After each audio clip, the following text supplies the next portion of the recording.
ہے اور بھی دنیا میں سخنور بہت اچھے، کہتے ہیں کہ طارق کا ہے انداز بیاں اور۔ السلام علیکم ناظرین، انداز بیاں اور پروگرام کے ساتھ میں ہوں آپ کا میزبان طارق حسین۔ آج میں اپنا چوتھا ولاگ کرنے جا رہا ہوں اور میرا آج کا جو عنوان ہے وہ ہے کہ کیا سوات میں ٹیکس لاگو ہے یا نہیں۔ اس تصویر کو ذرا غور سے دیکھیے۔ ہمارے عوام جب پبلک ٹرانسپورٹ میں اپنے گھر والوں کے ساتھ، خصوصاً عورتوں کے ساتھ سفر کرتے ہیں تو المیہ یہ ہے کہ وہ گاڑی کے پچھلی طرف سے اس میں داخل ہوتے ہیں۔ کیا مہذب ملکوں میں عورتوں کے لیے ٹرانسپورٹ کا نظام اس طرح ہوتا ہے، جہاں پہ عورتوں کے لیے ایک الگ انتظام ہوتا ہے پبلک ٹرانسپورٹ کی شکل میں، اور وہ انتہائی مہذب انداز سے سفر کرتے ہیں، جبکہ ہمارے یہاں پر آپ کو میں نے وہ منظر نہیں دکھا ہے کہ یہ عورتیں اور بچے جس گاڑی میں اپنے گھر کے لیے روانہ ہو رہے ہیں، اگر آپ اس گاڑی پر چڑھتے ہوئے وہ منظر دیکھ لیں تو یقین کیجئے گا ہمارے لیے شرم کا مقام ہے۔ اور جب یہ یہاں سے گاڑی نکلتی ہے، پہلا ٹیکس وہ یہاں ادا کر دیتے ہیں، تھوڑی دیر جا کے ایک اور ٹیکس کا نظام آپ کو ملے گا۔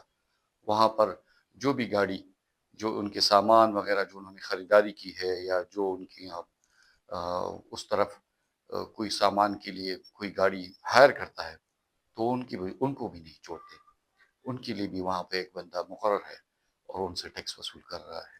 اگر ٹیکس لگانا ہی ہے تو ان لوگوں سے ٹیکس لگائیں جو دیدہ دلیری سے ٹیکس نہیں دیتے۔ روزانہ لاکھوں کروڑوں اربوں روپے کا ٹیکس چوری ہوتا ہے آپ کے آنکھوں کے سامنے۔ آپ کسی بھی بڑے بڑے شہروں کے ہول سیل مارکیٹ چلے جائیں اور آپ وہاں خریداری کر لیں کروڑوں لاکھوں کی، آپ کو ایک سادہ کاغذ پر بل دیا جائے گا، جبکہ اصل میں یہ ان سرمایہ داروں کی ملی بھگت سے ان سے ٹیکس نہیں لیا جا رہا ہوتا ہے۔ ہم تقریباً سوئی سے لے کر اور چینی اور آٹے کے بوری تک ٹیکس دیتے ہیں۔ اس پہ صابن سے لے کر ٹوتھ پیسٹ، کھانے پینے کی اشیاء کے ساتھ ساتھ ہر چیز پر ٹیکس دیتے ہیں۔ یہ الگ بات ہے کہ ٹیکس دینے والا طبقہ پاکستان میں صرف یہی لوگ ہے، کیونکہ سرمایہ دار، جاگیردار اور کارخانہ دار اگر اصل میں ٹیکس نہیں دیتا تو یہ شخص نہیں دیتا، یہ طبقہ نہیں دیتا۔ یہاں انڈسٹری نہ ہونے کے برابر ہے۔ بس ایک ہماری سیاحتی انڈسٹری ہے، ہوٹلز ہیں، اور وہ اسی سال میں تقریباً 3 مہینے ہمارے یہاں پہ سیزن ہوتا ہے۔ جب بھی یہاں پہ ہماری انڈسٹری کا سیزن ہوتا ہے تو کچھ ایسے عناصر اٹھ کھڑے ہو جاتے ہیں اور یہ تاثر پورے ملک میں دیتے ہیں کہ یہاں پر حالات خراب ہیں، اور تب ہماری یہ انڈسٹری بھی دم توڑ جاتی ہے۔ اگر آپ ایک غریب پر تیسرا ٹیکس لگائیں گے تاکہ وہ گھر خیر خیریت سے پہنچ گیا، اگر اس بات کی اس کو ٹیکس دینا پڑے گا تو پھر تو ٹیکس لازمی ہے۔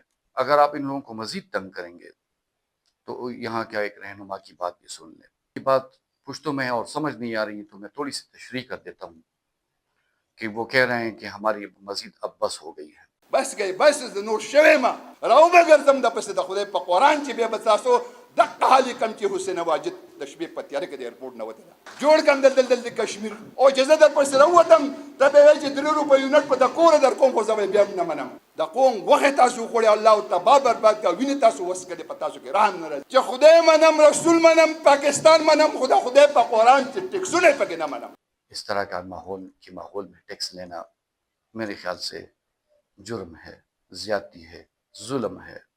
ساتھ میری گزارش ہے، میرا پیغام شیئر کریں، لائک کریں، اس پر کمنٹس دیں۔